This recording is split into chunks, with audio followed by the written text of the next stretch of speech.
Hello, welcome to my Son de From. Today I have a read for you guys, and I have filled in a bunch of key information that I didn't have earlier, and then I wrote an entry for this morning. And so yeah, right now it's kind of chilly outside. I know in Ohio, where I live, it's been snowy.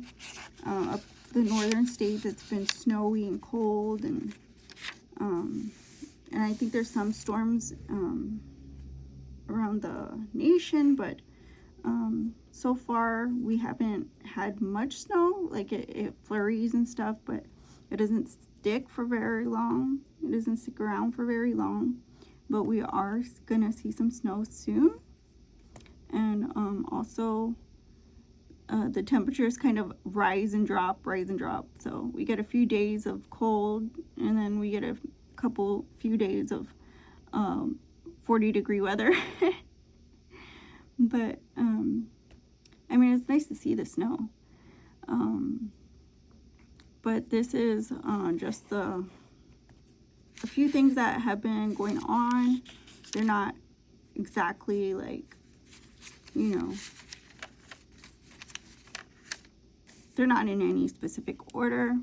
So the death of a CEO from an insurance giant hangs a heavy cloud over America, causing women to gather and post hate on threads, spewing violent messages against all the trickle-down agents involved in Big Pharma. The exact speculative reason he died. Surveillance footage shows a handsome man ambush him on a sidewalk in public, taking his life. As the video went viral on social media and news outlets, people sitting on the investigation immediately took to platforms to say only that the man was angry about their programs that offer very little for such hefty fees. And as this is pushed into the forefront of the debate, his identity was quickly listed as unknown. So they do have surveillance footage of this man who ambushed attacked Brian Thompson of United Healthcare. He is the CEO of United Healthcare, and he was assassinated December 4th, 2024, and his killer remains at large. He is obviously unknown, but I thought it was kind of weird that they kind of posted strange anecdotes and then quickly listed him, as at large and unknown. He was staying at a hostel. The last they saw, he's heavily armed. He has like 2 weapons, like a high-powered weapon and then like a regular weapon. And then like people had been posting, like a lot were female, that had posted that they felt that violence should be, the penalty they felt for causing people to have to deal with health insurance. And they're just angry people that want to take to social media to get attention and cause propaganda to spread. Thus, they just want some entertainment from some poor guy's downfall, and that's all this was going on. That's why this kind of got blown up into out of proportion, because everybody wanted to chime in and talk, I guess, on these threads. And it's just like that, the chicken coop kind of garners eyeballs. So Hunter Biden was pardoned by his father, the sitting president, Joe Biden. His charges, tax evasion and his gun charges, so these both were pardoned. So I felt like it was one last hurrah for the kid too, because they've been acting kind of strangely, like this was their last party. And I guess I felt like he got like a, you know, like a going away gift too. And although these were not the only things people accused him of, these were the two things that they took him down for. And this happened, the pardon I think it was released Sunday evening, 12/01/2024. And they both spoke and said that it was like opposition agenda for him to, you know, go to jail and face charges and be penalized for crime. I feel like if you're a criminal, you know, just say that. You know, at least we know not to trust you next time. At the very least. His the alleged accusations also stem from abusing, exploitation of children, of minors, sexual exploitation. So that was not just, you know, gonna go away. I think it was probably a precedence, the two charges, from what I gather.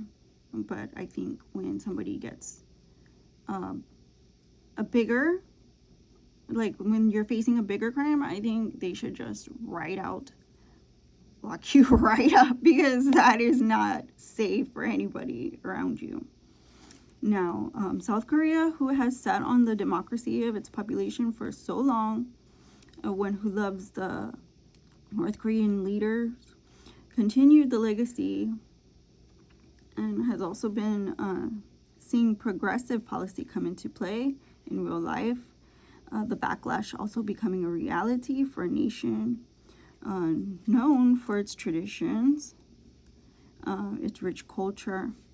Then after martial law was called, the military brandished weapons, high-powered assault rifles at the last voter, a woman politician who told them they would see consequences for the violation soon, although she wanted the streets back to normalcy and the people to be able to live in freedom, and the government to be able to make the policy in accordance with the democratic vote.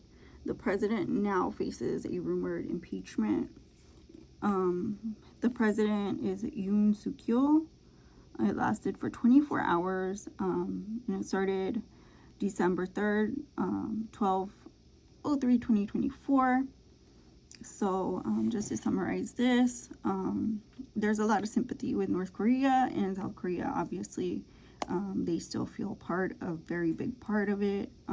They are a very big, like they never really, it's just like a boundary to them, like an imaginary boundary to where things are just a little different. I imagine maybe it's like a financial thing for them, but I know that South Korea is well known for K-pop. They're well known for continuing the traditions regardless of what side of the border they were on. But when the current sitting president, Yoon Suk-yeol, saw that the laws were continuously being kind of shouted down and casted down and voted down and against, because they were so progressive, I think he felt like threatened. So the, subversive, type, they were kind of like cornered because they couldn't move and operate as per usual. So he called martial law for about 24 hours until they held court. And the last voter, this female politician, was on her merry way outside of a building when the military that had been ordered to cease from doing its bid stopped her. They grabbed her, they held her against her will. She was shouting, pushing against them, and they kept continuously grabbing her, manhandling her, and the soldier pulled out a weapon, a high-powered military sniper rifle, pointed right at her. She jumped back, threw her arms up, and she kind of ended up freeing herself because she yelled and kind of wailed about. But luckily there was a group behind her, so they were kind of backed her, and the soldiers continued on. But she did tell them, you know, that they were out of pocket for grabbing her. And so there's no martial law in South Korea right now, but the president, like I said, Yoon Suk Yeol, they were calling for his impeachment. So that's just right now, just, you know, kind of being talked about and stuff, but I'm not sure how real that would, you know, be in due time for the president. But it does make him look really bad. A woman looking for her cat left her 5-year-old granddaughter in the car and walked around a sinkhole looking for her cat. Her weight caused a bigger hole to form, making an opening to an old mine. This happened in Unity Township, Pennsylvania on December 2nd, 12/02/2024. And the weird part about it is that she lives 40 miles away. So for her to drive 40 miles into another town, see a sinkhole, think her cat was in there, leave her granddaughter in the car, it's just so strange. Now, they brought a crew to rescue her, and after digging all night, realized the mine had been compromised. Although they had already found a shoe, they could only utilize technology below the surface, relying on only the tractor, and they started the recovery process. Many media outlets were hopeful yet that they should find her alive. They did say, even though it's been low temperatures below was warmer, they said the mine was a coal mine that was closed long ago. So like I said, she fell into a mine looking for her cat. They started digging for her. They found her shoe, and then they realized that the mine was actually compromised and they couldn't no longer be down underground. So they relied on technology and continued digging, and I believe they're still digging, looking for her, but they're in the recovery process right now instead of rescue, because they do not believe that she could survive that very long down there. And some people do think that it should be fine, that she could survive. Some people have been found 3 weeks, a month, you know, after not having anything to live off of, and by miracle, you know, miraculously. But it has been kind of snowy in Pennsylvania, and so yeah, they're in recovery effort. 7.0 Richter scale earthquake shook California's north coast. The offshore quake rocked Humboldt County, an area north of San Francisco. This was a good-sized earthquake that San Francisco felt.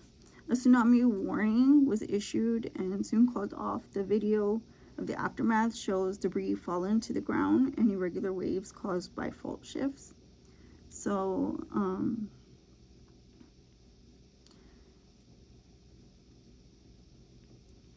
the earthquake happened 12:05/2024, December 5th at 1:44 p.m. It was 49 miles from Rio Dell, California. And like I said, it was so big, 7.0, that even San Francisco felt it. But the tsunami warning was issued, and then right away it felt like it was called off. But I did see viral videos online showing the earthquake, and it did kind of rock the earth quite a bit, even though it was offshore. So Hezbollah was earlier mentioned. I wanted to clarify the ceasefire for the location of Lebanon and was with Israel. So this ceasefire had mentioned before, it was from November 27th, 2024, and I didn't give any detail or anything before, and I wanted to just mention that because I feel like it's a big part of these shows now,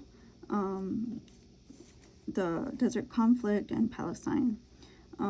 So the ceasefire agreement, of course, obviously, just to be clear, was Israel and Hezbollah in the location of Lebanon. So these are three important key things that I wanted to make sure that you guys knew, because, like, you know, it's very specific.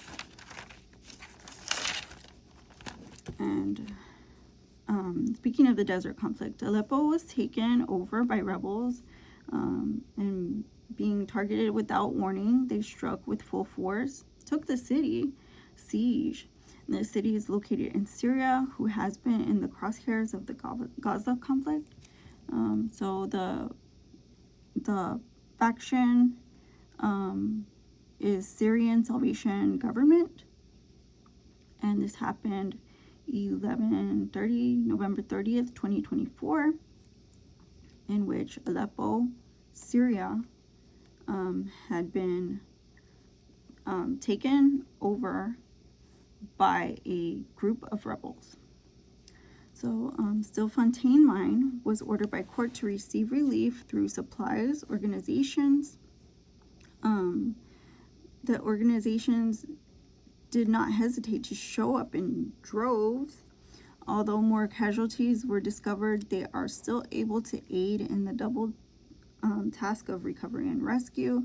No equipment has been seen yet in operation. Those plans seem a long way in coming, especially because they are considered vagrants by state, who is organizing and controlling the entire operation, and at best a task for the experienced expert. I feel that it's a task for the experienced expert, and I did go back and verify what the officials had to say, and they did state that the cost was hindering the efforts. So again, Stilfontein Mine had a court order in place as of now to aid and supply the mine, and the organizations who were boots on ground to offer their assistance did end up with a double task to recover and rescue, but they for now are, of course, offering food and things like that, like I said, blankets and stuff, but the equipment is not in operation right now because, like I said, they have they're still in court, and also the officials are looking for who is responsible to pay the cost of all the machinery to be brought down into the mine. Now, Sabi Mine, just east of the Northwest Province in Mpumalanga, South Africa, 150 miners were stuck in a mine. 3 have died, 1 with a broken arm. All have been recovered, though only 7 have been rescued as they continue their rescue efforts. So I'll go over this again. The Sabi Mine, it's east of the Stilfontein Mine. There's 3 that have died so far of the 150 miners that were stuck, and 7 have been pulled out to the surface so far, and they're continuing the operation to rescue them. At Stilfontein, if the cost was hindering efforts and the human life was at risk, an emergency meeting should have taken place to address the inaction of all responsible for the death toll, which in total tally upwards a dozen miners in 1 month span. And at Stilfontein alone, 8 allegedly. They claim they pushed their message hard to deter crime, which, to be honest, caused death. The state-sanctioned death sentence, from an objective perspective, only caused fear-mongering, gentrification, and re-victimization, at least on the part of the trafficked and accompanied miners, and admittance of sloppy police work pertaining specifically to whom to call for the machinery in a location that is notorious for having a mining community, and mining community. They are also exposed, the neighborhood could be exposed to unchecked forced labor. He said it himself, though. You have no victim, you have no statement, you have no testimony, you have no warrant, you have no crime. So I don't see, why. They will come back stronger, he says, harder with more victims. But I agree, pushing out good people, giving low morale the reins to continue destroying the community, So I think, this is what I really feel, that it's going to be pushing out good people, giving low morale the reins to continue destroying the community, because they are failing to deter. They actually cause death. And like I said, nearly a dozen so far of miners in 1 month span. This is a very bad look for a mining community. The government doesn't recognize them, doesn't protect its own. Like, that doesn't make sense to me. So from my perspective, the unaccompanied trafficked miners, this is red flags, that it should have been pushed and prioritized, the rescue efforts, no matter who has to pay for it, and having the victims just, I guess, at nature's will, it's not a good thing, because if you don't have them, what do you have to, you need to have a physical, materialized thing to say, hey, you know what, I know you messed up, or I know this people or this group is bad, or we need to, stop and deter crime from, this mob of bad guys. And without somebody pointing them out, without somebody going to court and saying, I know because I seen them, and I know that that's them, or I know because I have fell victim to these schemes, or, you know, you need to have them present and alive and healthy, and regardless of any consequential case that may arise as far as crime, they are human beings. They are all human beings. Regardless of what life choices they made to bring income into their household, they decided to work, to labor, to fill their babies' bellies and feed their children. And there's nothing wrong with that. There's nothing to be ashamed of. And I don't think people should bring them shame upon them. So thank you guys for watching. If you like this video, make sure to give it a like, comment, share, and subscribe as well. And I will see you on the next one, my Sunday Front. Bye-bye.